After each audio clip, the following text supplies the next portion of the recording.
అందరికీ జేబీఎం నేను Rajesh Mahasen welcome to Mahasen media.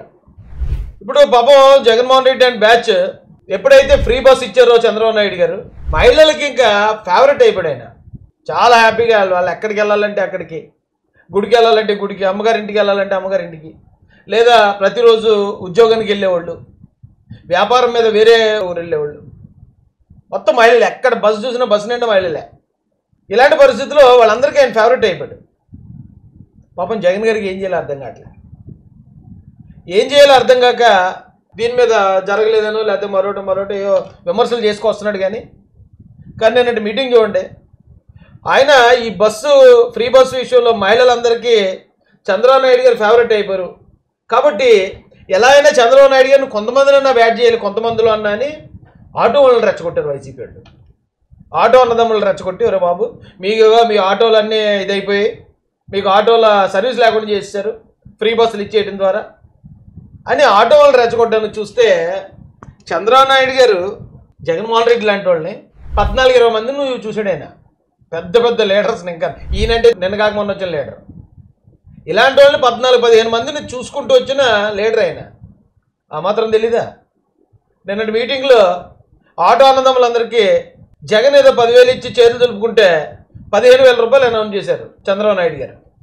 ఇప్పుడే నేను శ్రీశక్తి ఇచ్చాను, ఈ రోజు మీ అందరికి హామీ ఇస్తున్నా, దసరా రోజున ఆటో డ్రైవర్లందరికీ వాహన మిత్ర కింద 15,000 రూపాయలు ఆర్థిక సహాయం చేస్తామని అనౌన్స్ చేస్తున్నాను। హ్యాపీనా, సంతోషమా అని అడుగుతున్నా।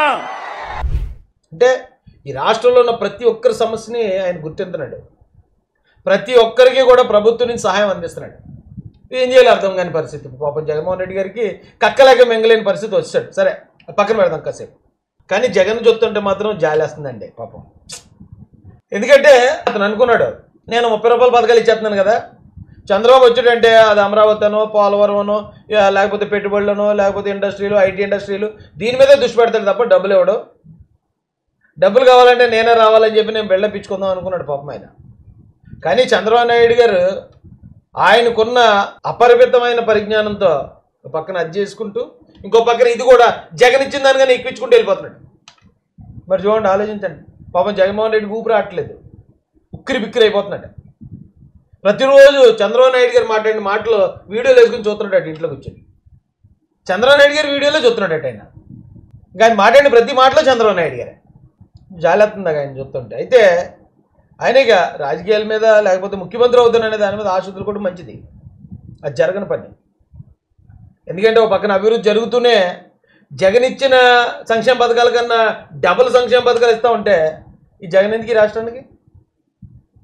జగన్ ఎందుకు? ప్రజలందరూ అదే అనుకుంటారు కదండి। తీరు చూస్తే కళ్ళార్పకుండా అబద్ధాలు ఆడగలుగుతారు, ఏమాత్రం కూడా జంకు ఎక్కడ ఏముండవు। అట్టర్ ఫ్లాప్ అయిన సినిమాకు నిజంగా బలవంతపు విజయోత్సవాలు। ఏం చేయాలి తెలియట్లేదు, అబద్ధాలు చెప్పడంలో జగన్మోహన్ రెడ్డి గారు మించినోడు ఈ రాష్ట్రంలోనే కాదు దేశంలోనే కాదు ప్రపంచంలో లేడు, అంత నిస్సిగ్గైన అబద్ధాలు చెప్తాడు ఆయన। ఆయన ఏదైతే చేస్తాడో అది ఎదుటోడు చేశాడని చెప్తాడు, అది ఒక అబద్ధం మళ్ళీ। ఏ చూడండి చంద్రబాబు నాయుడు గారి వీడియోలు, ఆయన వీడియోలు వేసుకుని చూస్తున్నాడు, ఆయన వీడియోలో చూస్తున్నాడు, అంటే ఎక్కడన్నా తప్పు దొరకపోతే। ఇప్పుడు మొదటిదాకా వైసీపీలో ఏమనేవారు, స్టార్టింగ్ కూటమి గెలిచిన వెంటనే తల్లికి వందనం ఎంతమందికి పడితే అంతమందికి ఇచ్చేస్తా అన్నారు, ఇవ్వగలరా, ఇచ్చారా, ఎందుకు ఇవ్వలేదు అనుకుంటూ మాట్లాడేవారు। అది ఇచ్చేసాడు ఆయన, అది ఇచ్చేసేటప్పటికి సరే ఫ్రీ బస్ అన్నారు, ఫ్రీ బస్ ఎప్పటి నుంచి పెడతారు, ఫ్రీ బస్ ఇచ్చేస్తారు, అక్క చెల్లెమ్మలు వెళ్ళి ఎక్కేస్తారన్నారు కదా, అది ఇది నా పేరునిగడు ఆడిడు అడ్డమైన బాగుడు వాగేవారు, అది కూడా ఇచ్చాడు।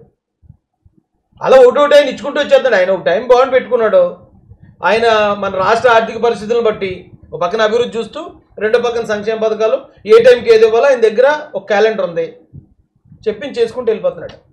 పాపం వీళ్ళకి జగన్మోహన్ రెడ్డికి వీళ్ళకి రే బాబు ఏమేమి ఇస్తాడా, ఇంకేముంది ఏదైనా ఉందా, ఇంకో 2 నెలల తర్వాత ఇస్తాడా, అయితే అది ఇవ్వదని ఇప్పుడు చెప్పేద్దాం, అది ఎందుకు ఇవ్వలేదని అడిగేద్దాం అని అడుగుతున్నారు। మళ్ళీ ఒక వారానికో 10 రోజులకి ఇచ్చేస్తాడు ఈయన। తెంగర పప్పలు అయిపోతున్నారండి ప్రజల ముందు। నాకు అందుకే జగన్ గారిని చూస్తుంటే జాలేస్తుంది అంటున్నాను। చూడండి, చంద్రబాబు నాయుడు గారి వీడియోలే అనుక్షణం అనుదినం ఇంట్లో కూర్చుని ఆయన వీడియోలు చూస్తున్నాడు ఈయన జగన్మోహన్ రెడ్డి గారు. రైతుకు సంవత్సరానికి 20,000 రూపాయలు ఇప్పుడు ఇచ్చేది కాకుండా 20,000 వరకు ఇచ్చేట్టుగా ఇప్పుడు ఇచ్చేది కాక క్లియర్ గా చెప్పినాడు కదా, ఇప్పుడు ఇచ్చేది కాక 20,000. తల్లికి వందనం కింద ఎంతమంది పిల్లలున్నా ఒక్కొక్కరికి 15,000, ఆంక్షలు లేవు, కటింగ్ లేదు, పూర్తిగా ఇచ్చే బాధ్యత మాదని మా ఆడబిడ్డలకు పిల్లలకు అందరికి విజ్ఞప్తి చేస్తున్నా. కట్టింగ్ లేవు, ఆంక్షలు లేవు, ఎంతమంది పిల్లలు ఉంటే అంతమందికి 15. అలా పాపం మొత్తం చంద్రబాబు నాయుడు గారు గతంలో మాట్లాడిన వీడియోలు అన్నీ వేసుకుని ఇంక అదే టైంపాస్ అంటే జగన్ గారికి వేరే టైంపాస్ లేదు, ఎలాగ పని లేదు. ఆయన అసెంబ్లీకి కూడా వెళ్ళడం, అసెంబ్లీకి వెళ్ళే మిగతా 10 మంది ఎమ్మెల్యేలు కూడా వాళ్ళు ఎక్కడున్నారో తెలీదు, వాళ్ళని కూడా వెళ్ళొద్దని చెప్పేశారు. ఇంకేం పని లేదు ఆయనకి. సో ఇక ఆయన టైంపాస్ ఏంటయ్యా అంటే ఇక చంద్రబాబు నాయుడు గారు వీడియోలు వేసుకుని ఎలా ఉండేవాడు పాపం జగన్మోహన్ రెడ్డి అన్న ఇలాగ అయిపోయాడు. బాధేస్తుంది, నాకు పక్కన జాలేస్తుంది. కానీ మన అర్హతను బట్టే మన అవకాశం ఉండాలి కాబట్టి జగన్మోహన్ రెడ్డి గారికి ఒక రాజకీయ నాయకుడికి, ఒక ఎంపీగా, ఒక ఎమ్మెల్యేగా ఉండే అర్హత అయితే ఏమి డౌట్ లేదు, 100% ఉంది. కానీ ముఖ్యమంత్రిగా ఉండే అర్హత మాత్రం ఆయనకి లేదు. ఎందుకంటే ఆయన డీల్ చేయలేడు ఒక రాష్ట్రాన్ని. ఆయనకున్న ధనాశకి, ఆయనకున్న నాలెడ్జ్కి, ఆ జ్ఞానానికి ఒక రాష్ట్రాన్ని డీల్ చేయడం అసాధ్యం. ఆయన రాష్ట్రాన్ని డెవలప్ చేయడం అసాధ్యం. కాబట్టి చంద్రబాబు నాయుడు గారి దగ్గర శిష్యర్కం చేస్తూ ఆయన ఎలా పరిపాలిస్తున్నాడో నేర్చుకుంటూ ఉంటే, ఇక్కడి నుంచైనా నిజాయితీగా ఆయన ప్రవర్తించే పరిస్థితి కనుక ఉంటే భవిష్యత్తులో ఒక మంచి రాజకీయ నాయకుడు అవడానికి జగన్మోహన్ రెడ్డి గారికి అవకాశాలు ఉన్నాయి.